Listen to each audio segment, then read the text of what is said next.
뭐 아놀드는 그 정도까지는 아니지만 약간 통수 느낌으로 나가는 게 있으면 그 선수에 대한 비판을 합니다만 이게 계속 만약에 여러 명이 쌓이면 팀을 욕합니다. 그쵸. 도대체 어떻게 제대로 관리가 안 되길래 얘네들이 이런 식으로 이 정도도 발생을 안 시키고 그냥 나가냐. 운영을 못하냐. 운영을 제대로 하지 못한다. 빡쳤나 보네. 왜냐면 이건 또- 갑자기 너 다시 봐봐 네 표정. 너 약 한 1분 전에 네 표정을 다시 봐봐. 눈이 확 커지셨어요. 야 북런던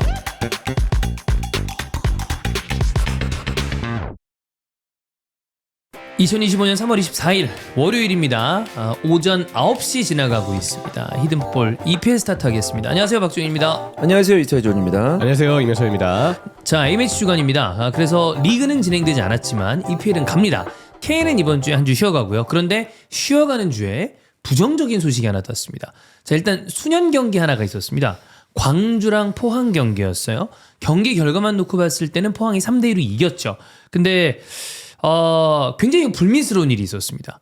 그렇죠. 경기 전에. 그렇죠. 포항의 서포터즈, 전체 공식 서포터즈라기보다는 서포터 중에 있는 이 소모임 레반테라는 곳에서 정말 입에 담기도 싫은 지역 비하를 좀 들어간 스토리가 올라간 거죠. 그렇죠. 인스타 예. 스토리.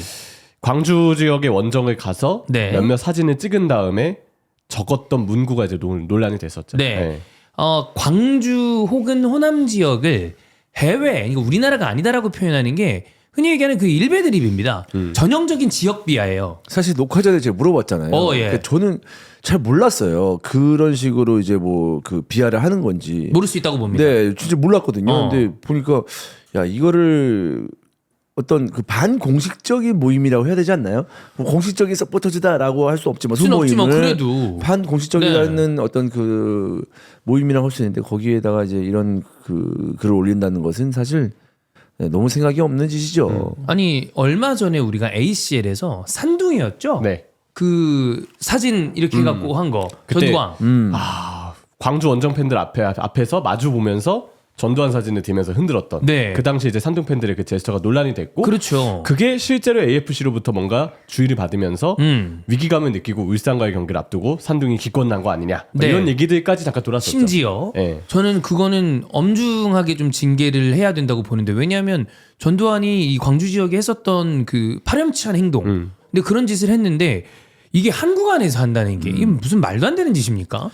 사실 이제 지역 비하도 저는 워낙 이런 거에 이제 관심이 없다기보다는 이제 좀 뭐 배척하는 어떤 스타일이기 때문에 별로 잘 몰랐다가 지금 이 사건 때문에 다시 한번 좀 생각을 해봤는데 그 지역 비하라는 게 참 요즘 같은 시대에 너무 좀 안타깝지 않습니까? 말도 사실 안 되는 거죠. 너무 그러니까 사실 누가 누굴 비하합니까 지금? 다 네. 그러니까 왜 그런 걸 하냐고. 다 지금 행복하려고 살고 있고 다 힘든데 네.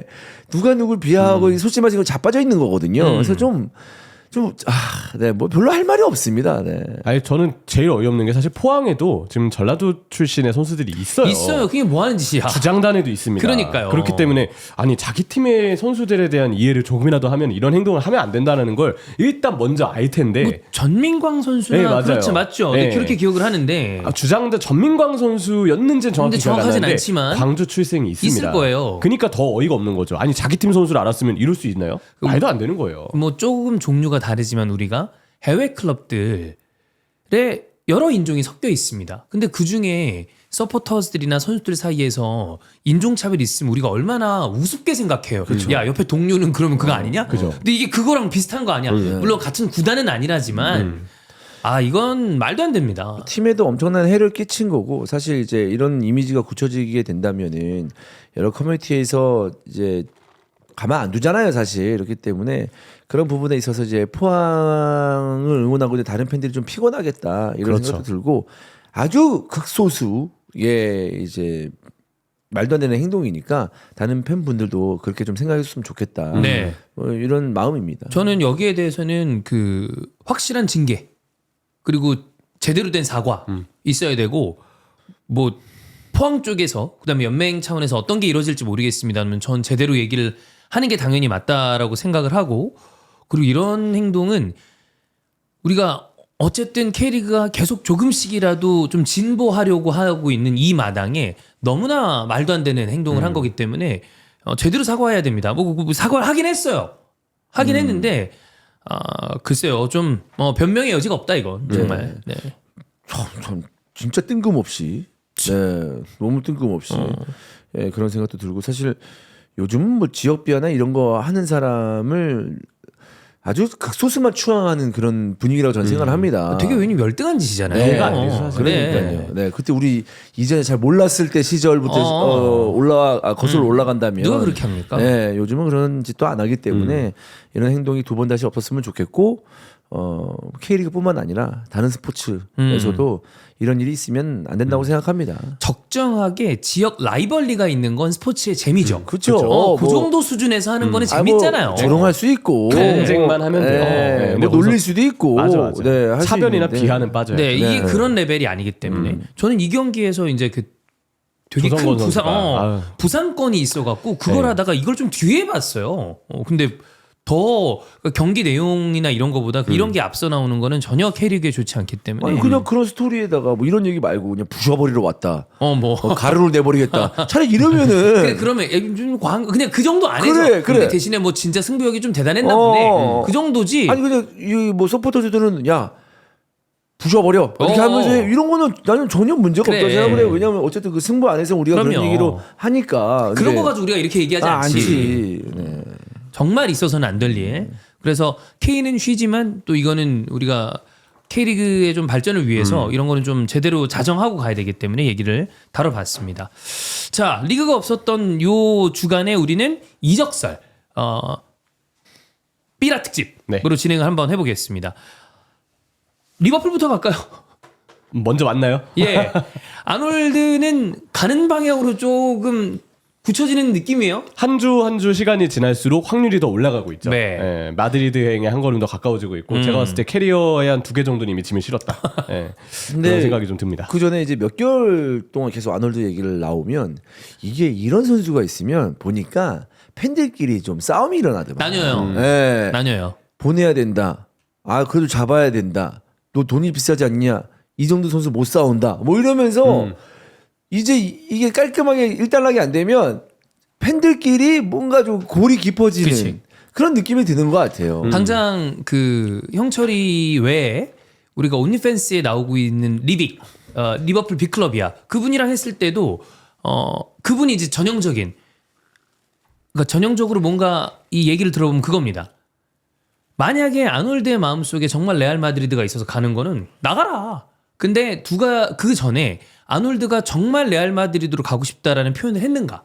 그렇지 않으면 이 선수에 대해서 지금 비판할 이유는 없다. 쪽 스탠스였고 또 이제 형철이 같은 경우에는 지금 나오는 행동들이나 이런 걸 얘기하지 않는 것 자체가 이미 마음이 뜬 거 아니냐? 그러면 내보내는 게 맞다.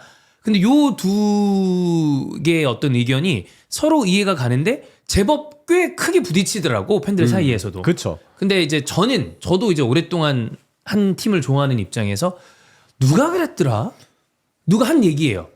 로얄티, 충성심은 사인이 보여준다. 만약에 진짜 충성심이 있었다면 진작에 사인하지 않았겠냐. 그리고 그런 얘기도 있습니다. 때로는 마음이 떠났다 하더라도 구단에 조금이라도 뭔가를 남기기 위해서 단기 재계약을 하는 경우가 있어요. FA로 본인이 나가지 않기 위해서. 근데 그런 부분이라도 했어야 되는 거 아니냐. 뭐 이게 아놀드의 상황이 정확하게 어떤 건지는 모르겠습니다만. 근데 그런 것도 지금은 별달리 어떤 징후는 없죠. 그렇죠. 팬들이 가장 아쉬워하는 것도 결국은 이적료 한 푼 안 남기고 그냥 FA로 레알 마드리드로 갈 거라는 거. 선수가 재계약을 하지 않는 이유, 그리고 어쨌든 1년이라도 단기 계약을 하지 않는 이유는 본인 입장에서도 FA로 이적을 해야 주급을 높게 받을 수 있잖아요. 그럴 가능성이 굉장히 큽니다. 보통 이적료가 발생하지 않으면 주급을 높게 계약해주죠. 반대로 이적료가 발생하면 우리 너 이 정도 이적료까지 주면서 어떻게든 사오려고 하는데 대신 너가 주급을 좀 깎아야 되겠다. 보통 사려는 구단이 이렇게 나오는 경우가 많아서 선수가 그런 주급을 어느 정도 숙이고 들어가야 되거든요. 네. 아놀드의 경우는 본인의 입장에서 봤을 때는 FA로 이적을 해야 높은 주급도 받을 수 있고 그래야 원하는 계약 조건을 더 레알에게 들이밀 수 있기 때문에 무조건 FA로 나가는 것을 지금으로서는 포기하지 않을 것이다. 단 FA로 나갔을 시 리버풀 팬들이 받게 되었던 상처나 분노에 대해서는 아마 아놀드 본인도 모르진 않겠죠. 네, 이렇게 이적을 했을 때는 모양새가 상당히 나빠서 아마 상당한 또 야유나 비판 이런 것들이 쏟아질 거라고 좀 생각을 합니다. 그래서 이제 이런 상황을 이제 경험하지 않기 위해서 우리나라 입장에서 이제는 다 익숙하지만 얘네들은 계약 기간이 한 3년 남았는데 왜 재계약을 하지? 왜 다시 뭔가 좀 계약을 수정하지? 뭐 이런 경우가 있었잖아요. 그게 보통 딱 이런 거를 방지하기 위해서 그렇죠. 많이 하죠. 그러면 내가 이제 여기서 이제 궁금한 게, 그럼 아놀드에 대해서는 사실 등장부터 굉장히 센세이션했기 때문에 한 2년 전부터 작업에 들어가면서 재계약을 좀 계속 했었어야 되는 게 아닌가. 그런 어떤 그 작업들 있잖아요. 그런 걸 안 한 건가요, 그러면? 사실 저도 이게 왜 이렇게 반다이크랑 살라까지 해서 주축도 재계약이 왜 이렇게 늦어졌는가에 대해서 되게 비판을 좀 많이 하고 싶어요. 근데 이런 이야기는 있더라고요. 한 1, 2년 정도 전부터, 정확히는 뭐 2년 전에는 이미 클롭 감독이 나가겠다라고 이야기를 했었고, 그 전부터 역시 클롭 감독의 후임을 리버풀이 준비하는 작업에 좀 착수를 많이 했다고 합니다. 그러니까 클롭 감독이 지난 시즌 중에 어느 정도 나가겠다라는 의사를 먼저 전달을 했고, 그러니까 리버풀 입장에서도 클롭의 드리리 감독에 대해서 먼저 찾아 나서야 했던 거죠. 근데 새 감독 찾기에 워낙 집중을 한 나머지 모든 일을 다 그쪽에 좀 몰두했던 것 같아요. 물론 그러면서 최종적으로는 슬롯이라는 좋은 감독을 데려왔으니까 지금으로서는 그 어떤 과정과 결정이 옳았다고 이야기할 수 있지만, 다만 거기서 선수 재계약을 좀 등한시한 거는 아쉬운 부분이 있죠. 여러 가지로 생각해 볼 문제는 또 새 감독이 왔을 때 기존에 있는 선수들과 또 어떻게 또 관계를 맺고 또 어떤 장기적인 플랜을 가질지 모르니 그렇죠.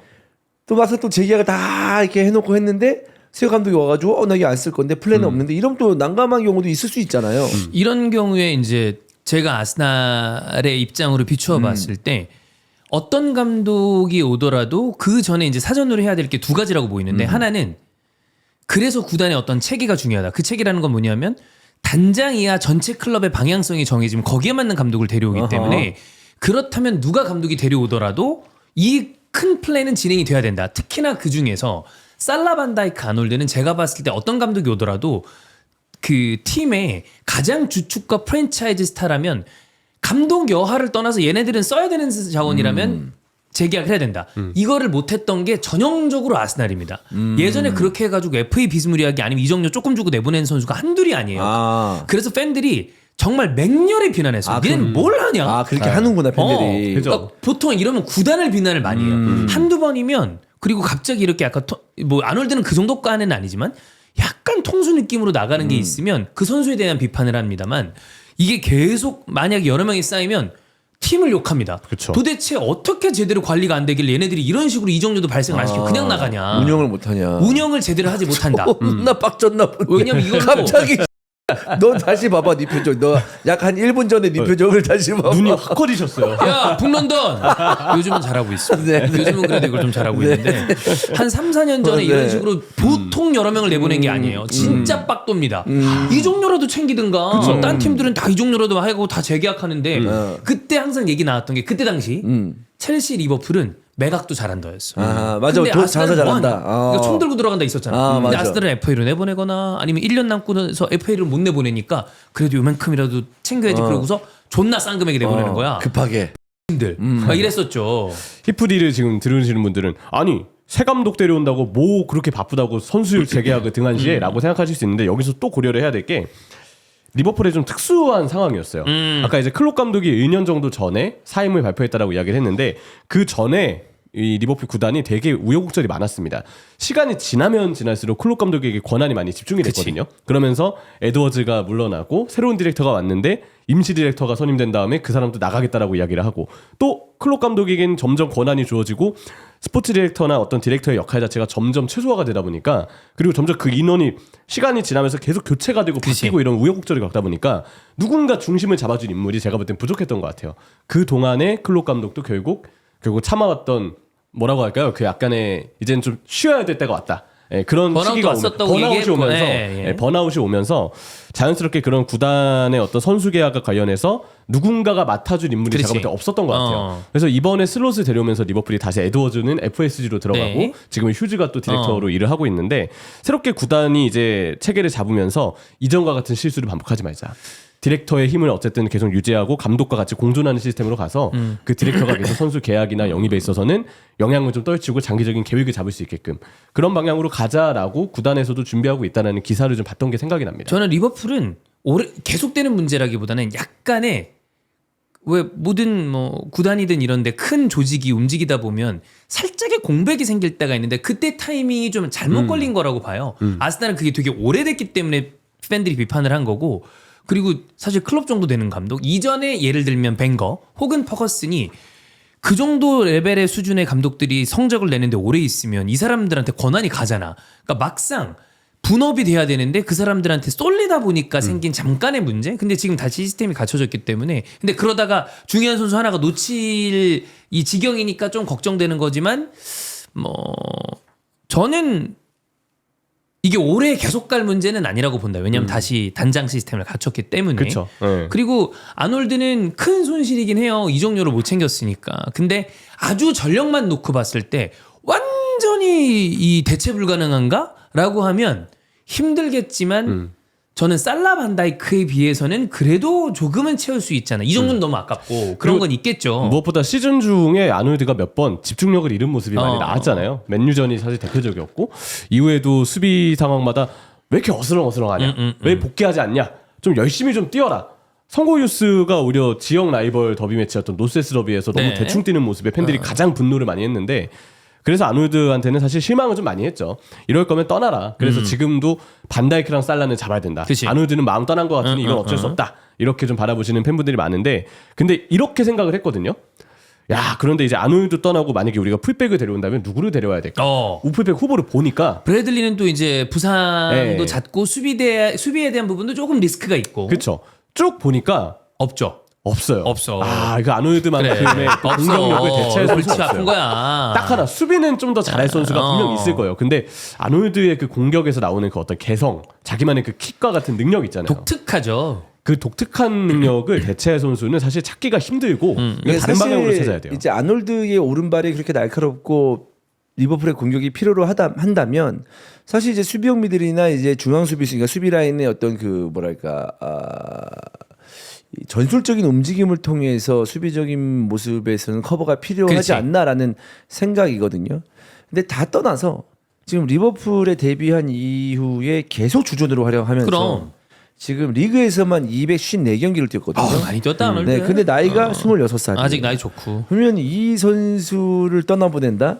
대체자를 찾는다? 어렵죠? 사실 불가능에 가깝다고 보는 게 맞죠. 이거 그냥 그러니까 이렇게 했으면, 초신성이 나오지 않는 그렇지. 이상, 네. 아니면 정말로 비싼 선수를 데리고 오지 않는 이상, 네. 그렇기 때문에 굉장히 좀 어려움에 좀 봉착됐다. 그래서 아놀드가 비판을 받기는 하지만 저는 결국 이래요. 그러니까 저도 항상 어떤 선수를 보면 좀 바뀌어야 된다라고 생각하는데 그런 스타일이 계속 보여준다면 매 시즌 보여준다면 안 되는 선수거든요. 그래. 약점이죠. 그러니까 아놀드의 치명적 약점. 근데 상대에게 치명타를 날릴 수 있는 강점이 있기 확실한 때문에 강점이 있네. 네, 그러니까 쓰는 거 아니겠습니까? 그래 스페셜리스트니까. 그 약점을 다른 선수들이 보완해야 그렇지. 된다라는 건데 비슷한 스타일은 없을 거예요. 보완해서 아놀드를 지금 쓰고 싶은 거죠. 뭐 리버풀 입장에서는 네. 써야 되는 거고. 그렇지. 지금 스페인 언론들 쪽에서는 레알이랑 계약을 할 거다라는 얘기가 많습니다. 흔히 이제 호펠디라고 부르는 호세플렉스 디아스나 아니면 마테오 모레토 모두 다 약간 딜이 진전이 돼 있다고 얘기를 하고 있고 잉글랜드 쪽에서는 굉장히 조심스럽게 그러나 정론에 가까운 이야기라는 온스테인도 살라 반다이크는 긍정적이지만 아놀드에 대해서는 뭐 쉽지 않다. 좀 조심스럽다. 쪽의 얘기이기 때문에 아무래도 좀 가는 쪽으로 점점 굳혀지지 않나라는 생각이 들긴 합니다. 근데 여튼 이렇게 되면 아놀드가 빠져나간 다음에 주원 형 얘기대로 전체적인 판을 조금 수비 라인에서 새롭게 그려야 되는 상황이 될 텐데 오른쪽 백에 돈을 쓸 수 있는 어떤 그 상한선이라고 해야 되나요? 네. 그게 어느 정도일까요? 사실 우선되는 거는 오른쪽보다 지금 일단 왼쪽이고요. 그죠? 뭐 케르케스 케르케스. 얘기가 가장 많이 나오죠. 왼쪽 풀백이 일단 우선. 그리고 공격진도 당연히 우선이에요. 이거 제가 봤을 때 누네스가 팔릴 가능성이 꽤 높습니다.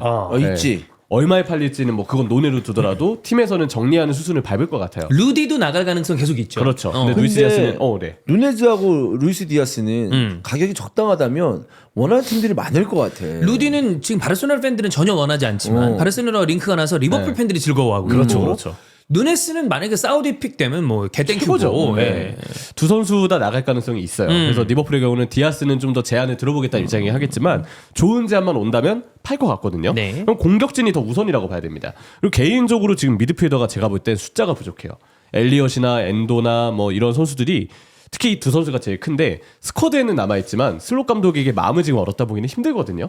엔도는 뭐 지금 다시 분데스리가로 리턴할 수 있다는 프랑크푸르트 얘기까지 얘기가 있죠, 좀. 프랑크푸르트 이야기도 있으니까 지켜봐야 될 텐데 아마 중앙 미드필더 내지는 수비형 미드필더도 보강을 할 겁니다. 이 다음이 제가 볼 때 센터백 아니면 우풀백이에요. 그러니까 만약에 보강이 안 된다라고 치면 브래들리랑 콴사랑 고메즈랑 뭐 로테를 돌리면서 막아야 되는 건가요? 아니면 어떻게 해야 되는 건가요? 만약에 정말 보강이 안 되면 일단 브래들리를 먼저 우선시 써야 되고 거기에서 선발 라인업. 조고메스도 사실 지금 거취가 무조건 자유라고 말하기는 힘든 단계거든요. 내보내라면 내보낼 수도 있을 것 같아요. 콴사의 경우도 사실 뭐 그때 리빙님하고 방송할 때 얘기했지만 임대가 사실 제가 볼 때 제일 적합해 보이는데 스쿼드가 허락하지 않으면 남아서 풀백이라도 뛰어야죠. 근데 콴사는 냉정히 봤을 때 풀백에 뭔가 뛸만한 확실한 재능으로 보이진 않고 고메즈의 경우는 만약에 브래들리가 만약에 못 나오게 된다면 고메즈를 우풀백으로 돌려야 될 텐데 그 고메즈마저도 지금 거취가 명확하지는 않다. 근데 아마 아놀드가 재계약을 못한다 그러면 일단은 우풀백 보강을 안 하고 넘어간다면 고메즈는 남겨야겠죠. 그래야 위기 관리가 조금이라도 되겠죠. 근데 리버풀 이러면 이번 시즌 끝나고 나서 좀 개편이 세게 돼야 되는 상황인 것 같은데 그럼 여기서 이제 개편이 잘못되거나 재계약에 주요 선수들을 좀뭐 놓친다면 리버풀도 내년 내후년을 보장할 수 없는 그치. 굉장히 지금 중요한 타이밍이네요. 엄청. 리버풀 입장에서는. 그래서 어찌 보면 이게 약간 형철이가 시즌 시작하기 전에도 얘기를 했었던 건데 원래 올해 이 정도라고 예상을 안 했었잖아요. 그렇죠. 네. 크라벤베르가 터지면서 리그 우승 거의 목전에 두고 있었는데 어찌 보면 그게 약간 딜레이된 느낌이야. 그렇죠. 예. 결국에 한 번은 조금 바뀜이 있었어야 되는데 올해가 좀 잘 지나갔고 그게 생각지는 다음 시즌에 좀 전에 좀 개편을 해야 되는 슬롯이 보여준 능력은 뭐 이미 뛰어나기 때문에 문제가 안 되지만 선수단에 대한 어떤 생각은 리버풀 팬들이 조금 걱정스럽게 보는 부분이 있다. 그래서 스쿼드는 여전히 개편 중이고 네. 이 개편된 스쿼드를 어쨌든 길게 보긴 해야 될 거예요. 왜냐면 아까 말했던 보강이 필요한 자리들 센터백까지 포함을 해서 봤을 때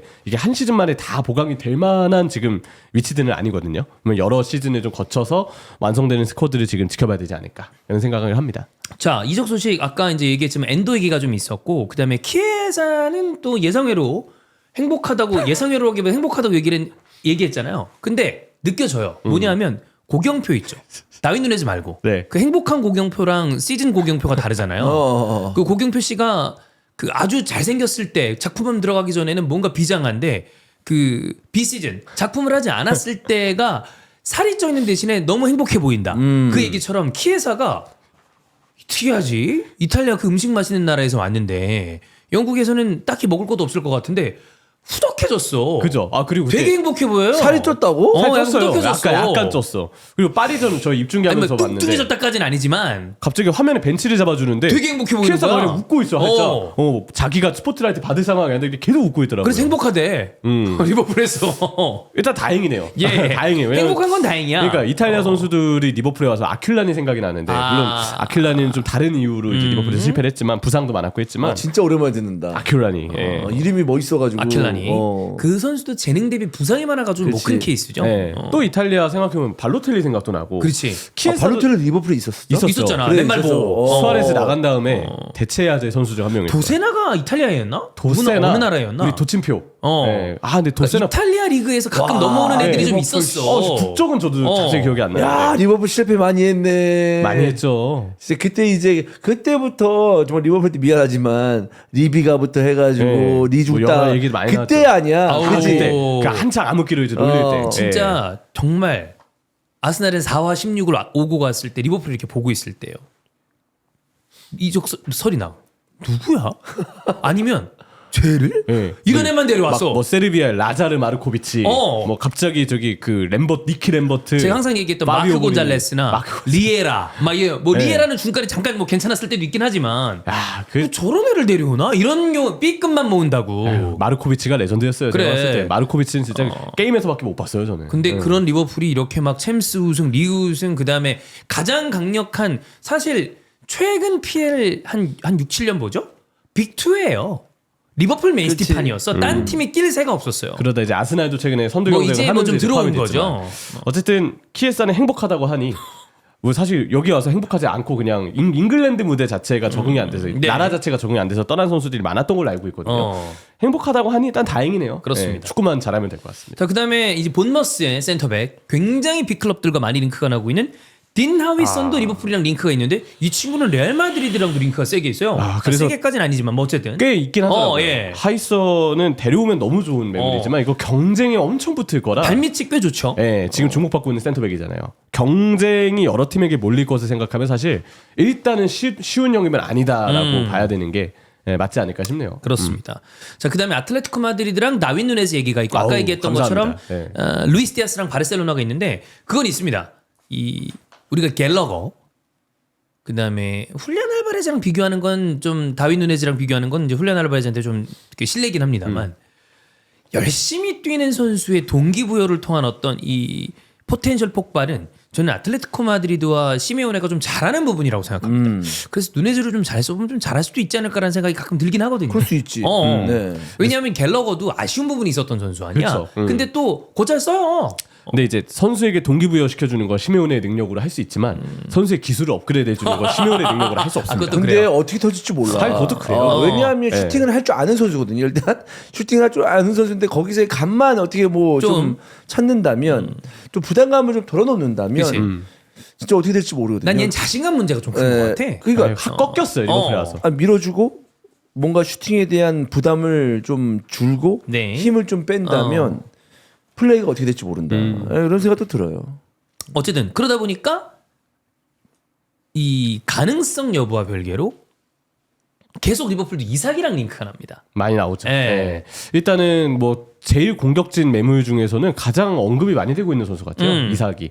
근데 여러모로 뉴캐슬이 이 파는 게 워낙 쉽진 않을 텐데 저는 그게 또 있습니다. 리버풀이 누군가는 막 이렇게 관심 가진다는 이야기가 일찍이 들려와서 정말 그 선수를 데려온 사례가 생각보다 몇 안 돼요. 거의 없죠. 최근 리버풀은 그냥 갑자기 훅 하고 내려온 거. 네, 훅 예전에 하고 내려오네. 반다이크 삑살 한번 난 이후에 그 다음부터 실제 들이대는 선수는 조용히 데려오는 경우가 좀 많았죠. 그렇죠. 그리고 갑작스러운 오피셜. 예. 저도 이번엔 뭐 그런 발표를 그냥 기다리고 있습니다. 원래 이적 시장 시작하면 조용해지는 팀 특성이 좀 있는데 이적 시장 끝나고 난 다음에 시끌시끌해지거든요. 네네네. 아니나 다를까 2월 1일이 되자마자 2월 3일인가 3일이 되자마자 시끌시끌해지더라고요. 네. 지금 루머는 일단 그냥 루머대로 보고 있습니다. 그렇습니다.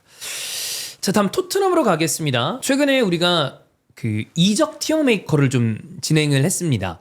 리버풀, 첼시, 맨유, 아스날 이렇게 했는데 토트넘도 해달라라는 분들이 많아요. 근데 토트넘은 제 느낌엔 어떤 느낌이 있냐?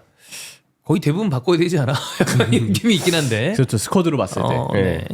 이제 그거랑 별개로 비수마는 나갈 가능성이 있다라는 쪽 얘기가 있고 빌라 쪽. 근데 저 솔직하게 얘기하면 전 비수마는 어떤 감독이 어떻게 쓰느냐에 따라서 저는 다시 브라이튼 때 모습을 찾을 가능성이 있다고 봅니다. 에메리 감독은 일단 전술상 거의 투볼란치를 많이 쓰잖아요. 네. 4-4의 기준으로. 네네. 투미드 썼을 때 파트너가 있는 비수만은 저는 조금 다른 느낌일 것 같아요. 저도요. 예, 그래서 빌라로 만약에 정말 간다면 다시 프리미어리그에서는 좀 괜찮은 수익급 수비형 중앙 미드필더로 올라오지 않을까라는 나름 기대가 좀 됩니다. 토트넘의 플레이를 본다면 사실 저는 토트넘이 그냥 제 개인적인 가벼운 느낌입니다. 순위에 비해서 어려운 축구를 한다고 봅니다. 맞아. 예, 그러면 이제 비수마가 어쨌든 후방 지역에서 빌드업을 했을 때 굉장히 중요한 위치를 차지하고 있는 선수인데 거기서 이제 비수마의 능력의 이상을 요구하는 걸 수도 있다. 얘가 못하는 부분에서 계속 그러니까 네. 실수에 노출될 수 있는 가능성을 많이 만들어라. 그러니까요. 이게 네. 약간 좀 그때 그 누가 얘기해가지고 우리가 가끔 써먹었잖아요. 뭐 되게 기술자인 척한다 그랬나? 뭐 있었어. 볼 잘 차는 척. 도네가 넘어온 건데 딱 거기 맞는 얘기가 나와가지고 그런 얘기를 한 적이 있었는데 어쨌든 뭐 빌라행 얘기가 있고요. 벤탄쿠르는 재계약 얘기가 있다고 합니다. 감각적인 척이라고. 아 존나 감각적인 척한다 그랬나? 그런 거였어. 근데 그 느낌이거든. 네. 근데 브라이튼 때 이 선수가 그 브라이튼에서 잘 판 이 수비형 미드필더가 비수마 터지고 그 다음에 카이세도 터진 거예요. 그렇죠. 그 다음에 그래서 제가 이제 그 올 시즌 시작하기 전에 주목했던 선수가 그 느낌으로 발레바가 잘할 것이다. 이런 얘기를 한 적이 있었죠. 그 스카우트의 어떤 능력이 있으니까 네. 그 정도까지는 아닌 것 같긴 한데 나쁘지 않거든. 기대를 해볼만 하죠. 네. 물론 풀 시즌을 몇 번 더 봐야 되긴 하겠지만 개인적으로 발레바도 지금 위치에서 주목할 만한 선수 맞는 거라고 맞아요. 생각해요. 어쨌든 그런 느낌인데 그런 거랑 별개로 토트넘은 이적 링크라기보다 로메로에 대한 이게 얘기가 있었습니다. 근데 이거 이전에 저희가 한번 다룬 적이 있었습니다. 비스무리하게 뭐였었냐면 대표팀에 대해서 굉장히 고맙다. 뭐가 고맙냐? 의료진 얘기를 했습니다. 안 좋은 순간들로부터 나를 꺼내줘서 고맙다라고 하면서 대표팀의 물리치료사에 대한 얘기를 했어요. 이 얘기인즉슨 거꾸로 소속 클럽에 대한 약간 저격성 발언이 아니냐라는 이야기와 좀 비슷합니다. 그래서 지난번에 로메로가 어떤 요거 비스무리한 얘기를 했을 때도 같은 얘기를 했었는데 좀 더 빨리 복귀할 수 있는 상황에서 아무런 조치가 없었다. 그건 이제 토트넘에 대한 얘기를 하는 거고 두 가지로 얘기해 볼 수 있는데 토트넘의 의료진 그리고 토트넘의 전술. 왜냐하면 케빈 단소가 커리어 내내 어린 선수이긴 합니다만 햄스트링 관련된 부상이 없었는데 토트넘에 오자마자 햄스트링 부상 생긴 건 물론 우연의 일치일 수도 있으나 스프린트를 강요하게 만드는 그다음에 뒷공간이 넓어져서 언제나 좀 수비 가담을 하다가 좀 부하가 걸릴 수 있는 포스텍의 전술 때문이 아니냐라는 얘기도 나오고 있기 때문에 이런 게 같이 이제 등장을 한 거죠, 얘기가. 그렇죠. 팬들은 사실 좀 기분 나쁠 수 있어요. 왜냐면 저도 응원팀이 있는 입장에서 우리 팀의 선수가 계속 부상으로 좀 어려워하다가 대표팀 기간만 되면 갑자기 쌩쌩해져가지고 대표팀 경기 열심히 뛰고 그거 되게 짱나죠. 소집되고 이러면 당연히 좀 짜증나거든요. 네. 팬의 입장에서 봤을 때는. 근데 로메로의 이야기도 로메로 입장에서 봤을 때 어느 정도 이해가 되는 부분은 이것도 맥락을 봐야 되는데 사실 12월에 한번 돌아올 수 있었잖아요. 근데 첼시전 때 포스테코글루 혹은 코칭 스태프의 판단이겠지만 무리해서 판더벤과 함께 선발로 들어왔다가 그 경기 끝나고 또 다쳐서 한 2, 3개월을 쉰 거죠. 선수 본인 입장에서 사실 이건 가장 큰 피해를 본 거거든요. 선수 본인도 뭐 나가고 싶다고 의사를 표현했을 수 있겠지만 의료진과 코칭 스태프가 과연 여기서 로메로의 컨디션을 살핀 냉정함을 가졌느냐. 그러지 못했기 때문에 첼시전에 무리한 출전이 나왔고 정작 경기는 지고 선수 2명이나 부상이 또 재발을 하고 이런 일이 벌어진 거라고 생각을 해요. 그리고 말씀해 주셨던 그 포스테코글루의 전술 강도 문제는 이미 여러 차례 현지에서 시즌 나왔고. 내내 지적을 받고 있기 때문에 선수 본인 입장에서도 쌓인 게 분명히 있을 것이다. 이 이야기는 그래서 뭔가 토트넘에 대한 혹은 팬들에 대한 뭔가 로메로의 불만이라기보다는 정확하게 의료진과 그렇죠. 코칭 스태프에 대한 표적의 어떤 불만을 표시한 것 같다. 그래서 팬분들이 너무 여기에 감정 상하지 않았으면 좋겠다라는 약간의 생각도 저는 좀 드는 것 같아요. 근데 이게 전형적으로 클럽팀 팬들은 좀 짜증나는 얘기긴 합니다. 아까 형철이 얘기했던 것처럼 딱 가가지고 국대 그러니까 부상으로 주 클럽에서 쉬다가 그즈음 해가지고 요상하게 물론 이 선수가 일부러 그러진 않았겠죠. 근데 딱 복귀한 다음에 국대 뛰고 와서 다시 와서 또 부상이라거나 그런 경우도 있어요. 심지어. 그러면 진짜 짜증나죠. 왜냐하면 토트넘의 아르헨티나 비슷하게 이런 느낌을 냈었던 선수가 로셀소가 있었죠. 물론 로메로랑 로셀소랑 토트넘 클럽에서 보여준 어떤 그 능력이나 아니면 보여줬던 퍼포먼스 혹은 헌신도 이런 거는 비교할 수 없겠지만 딱 느낌이 그러니까 영 좋지는 않다라고 볼 수 있겠고 최근에 계속 이 대표팀이랑 클럽팀에서 뭐 우리도 당장 김민재 선수에 대한 어떤 홍명보 감독의 발언도 우리가 한번 다루기도 했었고 네. 그리고 막상 또 클럽에 와서 홍명보 감독 때문에 부상당한 건 아닙니다만 이강인과 백승호가 부상당하면서 그다음 황인범 이슈에 대한 얘기도 좀 있었고 다른 스페인도 비스무리한 얘기가 좀 있었고 그쵸. 라민 야말 그래서 계속 이슈가 좀 됩니다. 이게 지금 서로 경기가 많아서 그래요. 그것도 그래요. 뭐 국가대표 경기도 마찬가지고 유럽 지역은 그렇잖아요. 또 중요한 경기도 많아졌고 네. 이번 지금 벌써 이번 A 매치 때 다 무슨 그냥 연장 가고 뭐 승부 차이 네, 가고 엄청 경기 많이 해요. 아니 무슨 사실 네이션스 옛날 리그랑. 같았으면 그냥 평가자랑 끝날 네. 문제였는데 무슨 치고받고 싸우고 막 골 넣고 이렇게 하고 뭐 뭐라고 해야 될까요? 좀 쉬어가는 A 매치가 없고 없죠. 그다음에 그 경기도 그냥 뛰는 것도 아니고 연장까지 가야 그쵸. 되고 그러니까 클럽 팀은 빡치고 짜증나죠. 근데 또 클럽 경기도 많아졌고 대표팀 감독이나 얘들도 좀 좋은 컨디션에 있는 친구들 쓰고 싶은데 그치. 다 지쳐가지고 오고 하니까 서로 불만이 많지 않을까라는 생각이고 어디에 더 중점을 둬야 되냐라고 봤을 때 다 서로 이유가 있거든요. 뭔가 좀 국가적인 어떤 그 명예를 위해서 뛰어야 되는 선수와 또 클럽의 어떤 뭐 클럽의 명예와 클럽의 팬들을 위해서 뛰어야 되는 선수. 그 돈은 또 사실 또 클럽에서 그렇죠. 돈도 직결돼 있고 그렇기 때문에 굉장히 좀 어려운 문제가 아닌가라는 생각입니다. 우리나라 팬들 입장에서는 그 클럽의 연고가 아니기 때문에 이렇게까지 얘기하는 거는 무리가 있는데 저는 굉장히 오랫동안 국대가 존나 싫었습니다. 딱 가서 부상당해 오거든. 그리고 대부분의 클럽팀 감독들이 국가대표에 대한 비판을 많이 해요. 근데 제가 지난번에도 호회 때 얘기했지만 국대 감독이 이렇게 얘기하는 건 전 처음 봤어요. 이건 정말 이례적인 일입니다. 국대 감독이 클럽에서 관리를 안 했다? 이건 진짜 이상한 일이에요. 저 20년 넘게 처음 본 일입니다. 그러니까 클럽 팀의 경기가 많고 선수들이 혹사당하고 있다라는 거는 저는 되게 문제라고 생각해요. 그건 그거고. 근데 국대랑 이렇게 좀 하여튼 그렇습니다. 좀 로메로는 이렇다 보니까 안 그래도 타팀 링크가 나는 와중에 토트넘 팬들에게는 썩 좋지 않은 얘기긴 해요. 그렇죠. 뭐야 이거 이렇게 될 만한 얘기이기 때문에. 근데 이게 로메로 이야기 같은 경우에는 선수들이 되게 어떻게 본다면 이 자기 몸에 대해서 엄청 조심하잖아요. 그죠? 몸 관리에 대해서. 그럼 그게 재산인데. 그러니까 근데 예를 들어서 어떠한 부상을 당했어. 근데 고생했어. 근데 좀 낫고 싶은데 근데 누군가가 잘 치료한대. 갔어. 근데 나았네. 나았어. 근데 그게 나을 때가 돼서 낫는지. 그렇지 알 수 없지.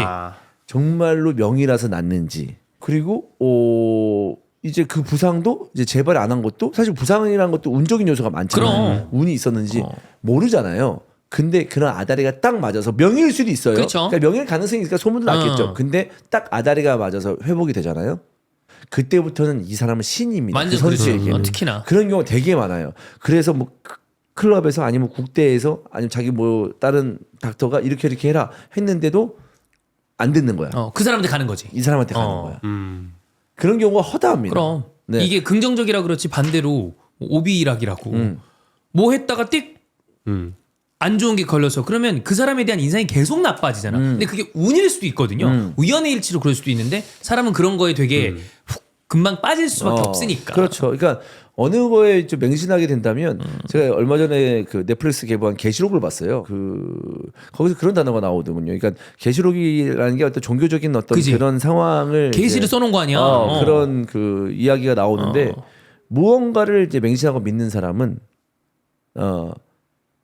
배 위에 까마귀를 어떤 식으로든 만들어낸다. 그래. 이렇게 나오더라고요. 그래. 그러니까 까마귀를 만들어 놓는 거야, 맞아. 그냥.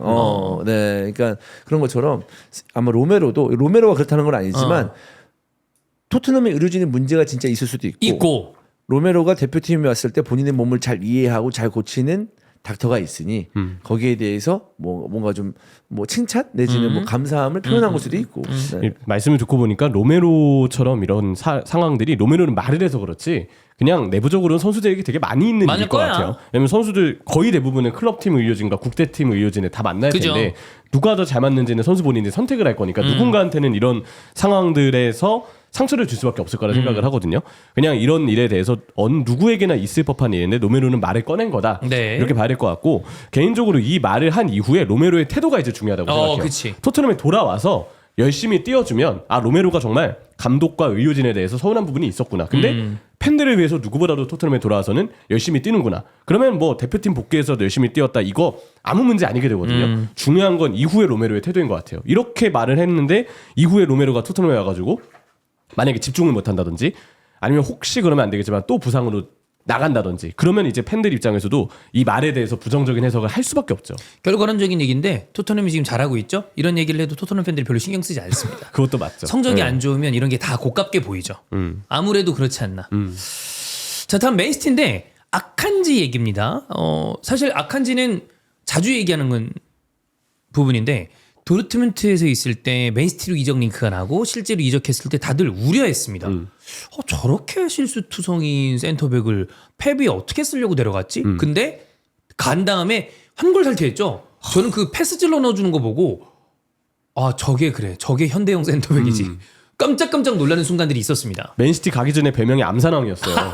그 무슨 구단 SNS 영상이었나 무슨 본인 뭐 어떤 거기서 암산을 잘해가지고 뭔지 알아. 암산왕이라고 도르트문트 팬들이 놀렸거든요. 암산만 잘한다고. 암살 말고 암산인 줄 알고. 암산이네. 뭐 5 더하기 9 뭐 이런 거 있잖아요. 근데 맨시티에 와가지고 완전 다른 선수가 됐어요, 진짜. 그러니까요. 확실히 스텝업이 된 거는 맞는 것 같아요. 근데 뭐 최근 부상이 좀 있고 그런데 스페인 쪽 언론에서 이적 링크가 나왔습니다.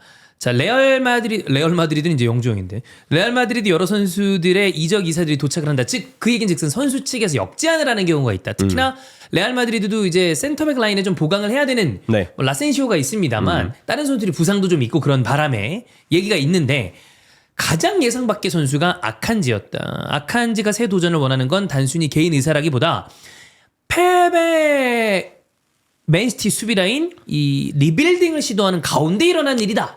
라는 이야기가 있어서 그럼 펩이 아칸지 이외에 다른 선수들과 리빌딩을 하려는 게 아니냐. 물론 마르카 쪽 얘기이기 때문에 다 할 수는 없는데 이런 얘기가 좀 있습니다. 개인적으로는 이런 유형의 선수가 삼선도 되죠, 센터백도 되죠. 네. 상황에 따라서 변형 백스리처럼 써야 되는 제약은 있지만 사실 측면도 되거든요. 그죠? 사실 이런 멀티 자원의 백업이 가능한 선수는 저는 어느 팀에게나 분명 중요성을 인정받을 수 있는 선수라고 생각을 하는데, 아마 지금 맨시티는 정말 올 시즌에 어려움을 많이 겪었기 때문에 정말 우리 생각 이상으로 대규모의 리비딩을 준비하고 있는 게 아닌가. 네. 아마 그런 부분에서 아칸지도 나는 팀을 나가야 되겠다, 뭔가 구단으로부터 들은 이야기가 있거나 아니면 본인이 지금 상황에서 레알에게라도 멀티 자원으로서, 모두가 이적을 할 때 주전을 원하는 건 아니잖아요. 네. 나는 만능 백업이다. 너희가 필요할 때 나를 구해달라. 약간 이런 느낌으로 역제안을 한 것 같은데, 저는 아칸지는 이제 스텝오브나 아칸지는 저는 되게 가치 있는 선수라고 생각해요. 다만 주전급은 조금 어려울 수 있으나 이 선수가 가진 백업으로서의 어떤 영향력을 생각하면 저는 괜찮은 평가를 추후 만약에 시장에 올라온다면 받아야 될 선수라고 저는 좀 생각을 합니다. 어쨌든 이런 얘기가 돌고 나면 팬들 사이에서는 영 얘기가 안 좋습니다. 이게 실제 여부와 별개로 진짜 이랬어? 네가? 이런 얘기를 할 수 있기 때문에 팬들 사이에서는 영 좀 분위기가 좋지 않고, 다만 레알 마드리드가 최근에 이적시키는 선수들의 어떤 그림을 보면 옛날에 유벤투스가 잘했던 거죠. FA 장인입니다. FA를 잘 데려오고 완전 어린 선수를 선취해가지고 싼 값에 데려오거나 아니면 진짜 월드클래스급의 선수를 노리거나 이런 느낌인데, 아칸지가 그 어디에도 부합하기에는 조금 애매한 감이 있어요. 그래서 물론 아칸지의 능력만큼은 정상급 센터백이긴 한데, 그러면 이 사람이 월클 센터백이야? 그거까지는 모르겠고, 왜냐하면 페발에서 빵 터진 거지 이 선수의 툴이 많은 거랑 딱 느낌, 예를 들면 반다이크야? 그건 아니잖아. 아니죠. 거기에 가까운 선수는 우리 후벤디아스 쪽이죠. 근데 그렇기 때문에 조금 애매모호한 감이 있다. 뭔가 스페셜리스트라기는 좀 거리가 있죠. 네. 스페셜리스트라기보다는 정말 다각적으로 그냥 여러 가지 강점을 지닌, 그냥 좀 잘하긴 잘해. 특징을 지닌 네. 그런 선수고, 오히려 스페셜리스트는 암산 스페셜리스트죠. 네. 어쨌든 아칸지의 경우는 맨시티 팬들은 사실 이 선수가 더 남은 시간 집중을 해서 예. 일단 올 시즌을 좀 잘 끝마쳐주기를 바랄 텐데, 당연히 팬들 입장에서는 시즌 중에 이런 이야기가 나온다?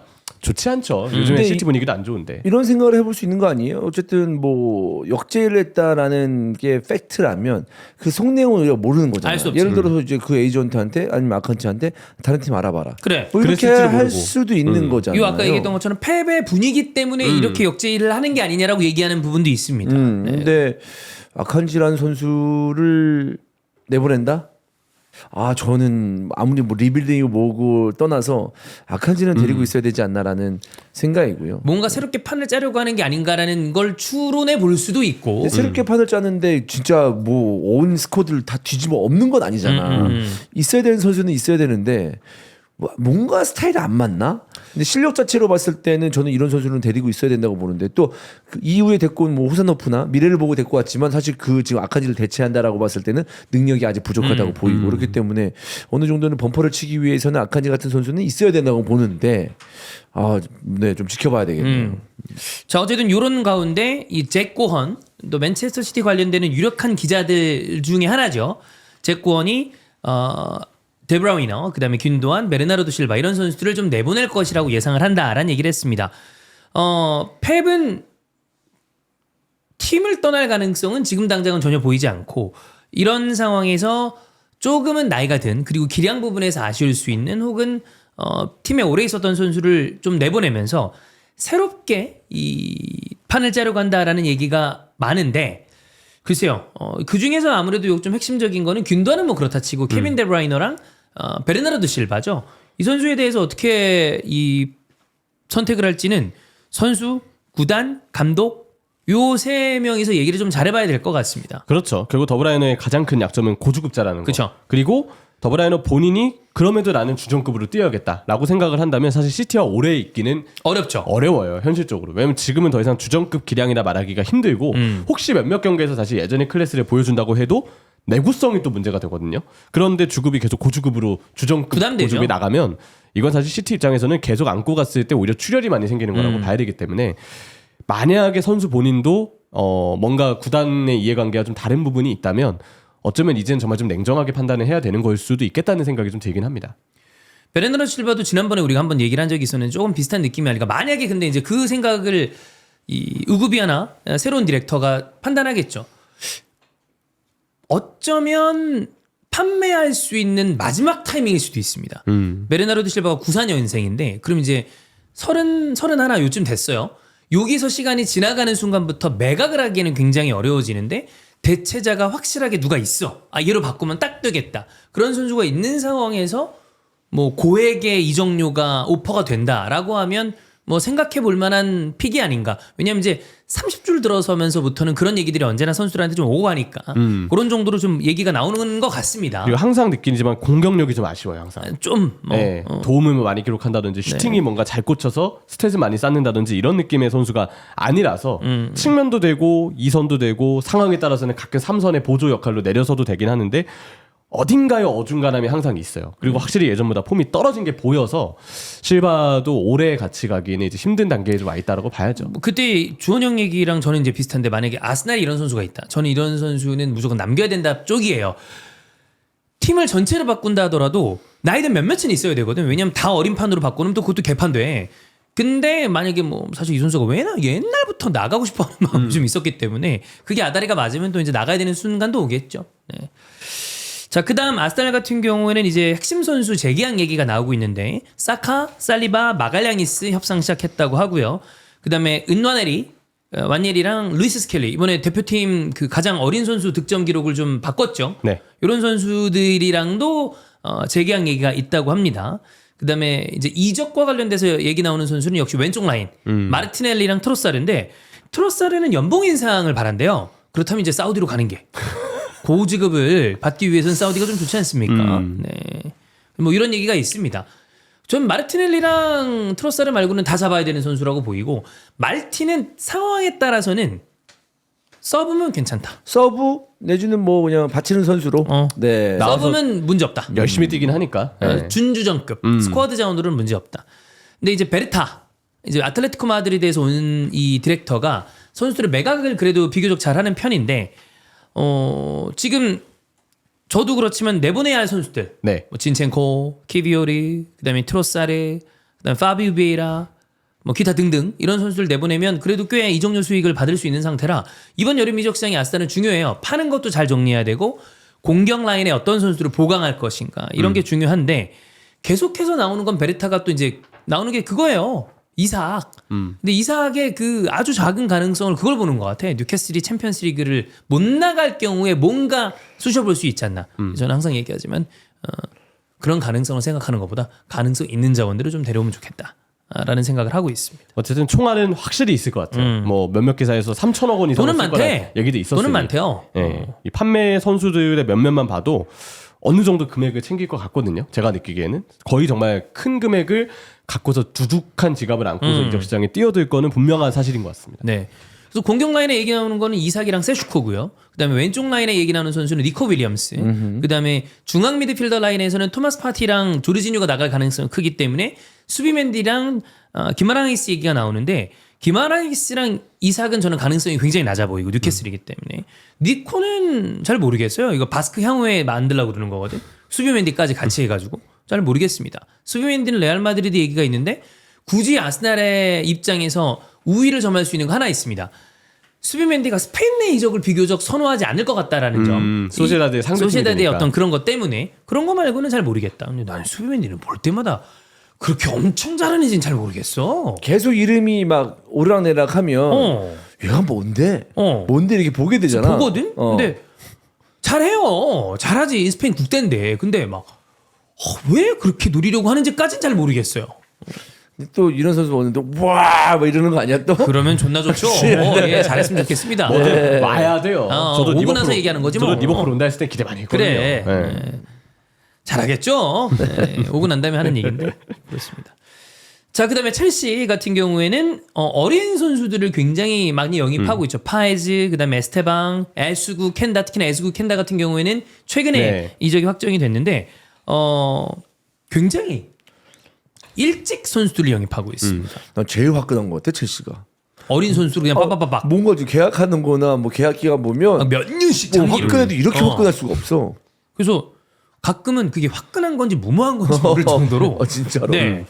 자, 그래서 사이먼 존슨이 얘기를 한 거를 보면 자, 첼시는 다음 시즌을 앞두고 감독과 함께 일할 선수를 안정적으로 꾸린 다음에 그런 안정적인 선수단을 만드는 거를 원한다. 그래서 새로운 선수들이 좀 적응을 빨리 하면 할수록 유리하다고 보고 있고 카이세도 같은 경우에 8월에 왔습니다. 그러니까 어찌 보면 시즌 시작 직전에 온 거죠. 그렇죠. 어. 그때 사과가 길었죠. 리버풀과도 경쟁이 되게 되고 오랫동안 이래서. 네. 리버풀이 경쟁에 참전하는 바람에 이정료가 계속 올라가다 리버풀이 쓱 빠졌죠. 그렇죠. 네. 그리고 첼시가 좀 거액에 데려가. 엄청나게 큰 돈이 지불이 됐는데 네, 물론 너무 좋은 선수죠. 근데 그러다 보니까 준비할 수 있는 시간이 넉넉하게 보장되지 않았고 그래서 새로운 팀과 새로운 시즌에 적응하는데 시간이 좀 걸렸다. 그런 얘기 때문에 어찌 보면 좀 일찍 영입을 하는 게 좋은 거 아니냐라는 쪽이 지금 첼시의 기조인 것처럼 보입니다. 또 하나 첼시가 이제 클럽 월드컵에 나가잖아요. 맞아요. 클럽 월드컵은 유럽 시즌이 끝난 직후에 바로 열리기 때문에 사실 그 시기를 생각하면 선수를 좀 일찍 조달을 해야 돼요. 네. 그래서 더더욱 지금 스쿼드 구성에 힘을 쓰고 있는 게 아닌가라는 생각도 좀 들고요. 그래서 엄청 일찍 이적 시장에 참전하는 거랑 장기 계약하는 거를 생각을 해보면 기존의 축구판에서 있었던 일은 좀 아닙니다. 물론 이적을 좀 빠르게 성사시키고 빠르게 이 발표하는 게 가끔 독일 무대에서는 있었던 일이긴 한데 좀 이례적이에요. 그래서 뭐 미국 자본과 뭐 이런 쪽의 영향인지 뭔지 모르겠지만 첼시는 좀 독특하다. 이렇게 보면 될 것 같습니다. 문제는 이제 직전감을 언제 사오느냐죠. 그죠? 네, 사실 이전에 다 어린 선수들이에요. 발표했던 선수들 몇 년 기다려야 될 네. 사실 재능들이거든요. 재능은 맞죠. 근데 나이나 뭐 그 선수가 갖고 있는 어떤 근육량 이런 거 봤을 때는 좀 더 시간이 필요해 보이는데 결국 일찍 발표한 선수들이 다 유망주들이거든요. 즉시 저력감은 그래서 과연 어떻게 언제 보강할 것이냐. 사실 이게 지금 첼시는 가장 화두에 올라야 될 주제인 것 같습니다. 그렇습니다. 자, 그다음 맨유 보겠습니다. 맨유 같은 경우에는 은메차 링크가 있습니다. 은메차 링크랑 별개로 에릭센 팀 이제 떠날 거고 카세미루, 마이누 모르는 상태고 마운트 짜증나고 이런 상황인데 은메차 도르트문트에서 어떤가요? 사실 되게 안 좋았었어요. 어. 항상 뭐 비판도 많이 받고 예. 도르트문트 항상 엠네잔도 그렇지만 삼선이 많이 엉망이었는데 올 시즌도 초반에 엠네잔이 나왔다가 언제나 그랬다 엠네잔이 진짜 말 그대로 큰 일만 저질렀습니다. 아주 큰 진짜 실수만 저지르고 너무 답답하다 이런 비판을 받았는데 웬걸 은메차가 기량이 확 올라서 왔어요. 패스 능력이나 전체적인 시야가 확실히 더 늘었고 경기 운영을 잘해주면서 도르트문트 3선이 누리샤인 감독일 때도 은메차는 빛났다라는 얘기를 네. 해도 될 정도로 기량이 팍 올랐거든요. 이게 우연이 아니라면 제가 올 시즌에 봤던 은메차의 기량은 수위급 수비형 미드필더를 원하는 팀은 웬만하면 다 구해야 만한 성적이었다. 네. 높게 평가하는군요. 그 고점의 모습만. 다만 이게 이번 시즌만 본 거니까 다시 어떻게 될지는 사실 이건 정말 모르는 알수 일이에요. 없지. 예, 근데 올 시즌은 잘하긴 예. 했습니다. 예. 삼선이 필요해요. 맨유는 솔직히 다 필요하죠. 다 필요하긴 포지션에서, 하죠. 중앙 미드 포지션에서 다 필요해요. 다 필요한 팀이라고 볼 수 있죠. 지금 거기서 쓸 부패 수 있는 빼고 우가르테랑 브루노 페르난데스 말고 우가르테야 이제 온 선수기도 하고 아무링이 계속 써야 되는 선수니까 나머지는 좀 필요합니다. 그렇죠. 그리고 오나나 링크가 아주 약하게 있는데 이거는 지난번에 우리가 티어메이커에서도 얘기했지만 뭐 갑자기 돈을 왕창 준대 한 1,200~300억 준대 그럼 모르겠지만 맨유가 좀 한정적인 이적 자금 안에서 이적 시장을 몇 번 보내야 되는데 오나나를 지금 교체할 이유가 있는가라고 하면 오나나에 대한 불안감을 인지하는 팬들도 지금 뭐 골키퍼는 우선순위가 아닌데라고 얘기하시지 않을까 싶습니다. 그리고 저는 좀 그런 것도 있어요. 우리가 지금 피해 좀 볼까요? 그리고 전체적인 어떤 리그에서 난다긴다는 골키퍼들 보면 조금 안 나오고 있는 것 같아. 물론 좋은 골키퍼들이 알리손 되게 비싼 골키퍼였잖아요. 알리손 뭐 그치. 그 다음에 있어요? 그 비싼 다음에 골키퍼? 기억이 안 나. 그 다음에 오나나도 뭐 좋은 골키퍼라고 했지만 우리가 봤을 때 알리손급이냐? 아니잖아요, 사실. 그 이적료 아니면 아니, 실력 그러니까 그 실력이나 어떤 우리가 소위 말하는 어떤 그 레벨 초 S급. S급. 알리송이 사실 로마에서 왔을 때도 주목은 받았지만 리버풀에서 완전히 S가 된 거고 네. 쿠르투아는 적이 있고 크로아티아도 이전 골키퍼잖아, 사실. 이전이지. 오블락도 이전이고. 그래. 근데 그래서 요즘 그래도 좀 주목받는 선수가 슈발리에인데 릴이죠. 그쵸. 슈발리에인데 슈발리에도 이제 빅리그 가서 좀 봐야죠. 근데 지금 젊은 골키퍼들 중에서 그 정도의 골키퍼가 있냐라고 물어보면 지금 당장은 많지는 않은 것 같습니다. 그러니까 이제 오나나가 나갔을 때 누가 데리고 오냐고 그런 거죠. 애매한 사실. 거지. 그래서 이제 링크 나는 선수가 그 정도지만 아직 모르고. 브라이튼의 페르브리엔이 참 잘하는다고는 네네네. 알려져 있었고 실제로 잘하는데 페르브리엔. 올 시즌 보면은 약간 기대치보다는 조금 기복이 있는 모습도 좀 맞아요. 있고 시간이 필요해 보이고 이런 걸 봤을 때 근데 아담우림을 해보고 나니까 누구든 팔아서 이적 자금 벌어야 될 땐 벌어야 될 것 같긴 하더라고요. 그러니까 만약에 현금화가 되는 선수들, 특히나 현재 자금이 경색돼 있는 상황이라면 우리가 반드시 지켜야 되는 소수를 제외하고 나머지 선수들을 봤을 때 누가 돈을 크게 준다고 하면 매각하는 게 나을 가능성도 없는 건 아니에요. 그래서 이 금액이 저희한테 얼마인데 이게 좀 보여야 될 것 같긴 해요. 오나나의 경우. 그러니까 사우디 링크면 항상 기대하죠. 그렇죠. 얼마야? 도대체 그래서 얼마길래? 많이 준대. 그러면 한번 생각해 볼까? 요 정도가 되겠죠. 또 지금 맨유의 상황이니만큼 네. 일단 현금을 준다면 들어는 봐야 되지 네. 않을까라는 생각도 좀 들긴 들어는 보고 하더라고요. 그러나 오나나는 굉장히 후순위일 것이다. 그렇죠. 이 정도 보면 될 것 같습니다. 자, 그러면 이 정도로 리그가 없는 주간에 EPL을 했고요. 이 다음 주도 좀 그런 게 FA컵 8강 주간이에요. 근데 지금 남은 팀들 보죠? 맨시티가 우승할 것 같은 느낌이야. 물론 본머스랑 상대하기 때문에 모릅니다. 요즘 맨시티 분위기로는 모르는데 어쩌면 이번 시즌의 FA컵 우승팀이 우리가 흔히 얘기하는 깔라의 기적이라거나 아니면 자이언트 킬링이 정말 나올 수 있는 그 FA컵인 게 우리가 알고 있는 대부분의 빅클럽들이 다 떨어졌어요. 2008년에 포츠머스가 우승했거든요. 맞아요. 그때 막 반질리도 4강에 갔나 막 그랬던 네. 걸로 알고 있는데 그 시즌이랑 비슷한 지금 상황인 것 같아요.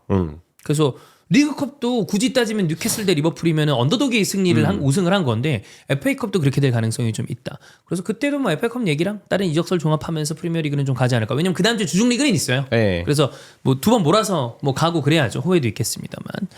자, 그럼 오늘 2편을 이렇게 마무리하고 여러분 다음 주에 찾아뵙도록 하고, 그리고 다시 한번 이번 주는 K는 휴식이고 다음 주에 다시 진행이 되니까 그거 참고해 주시면 되겠습니다. 감사합니다. 고맙습니다. 감사합니다.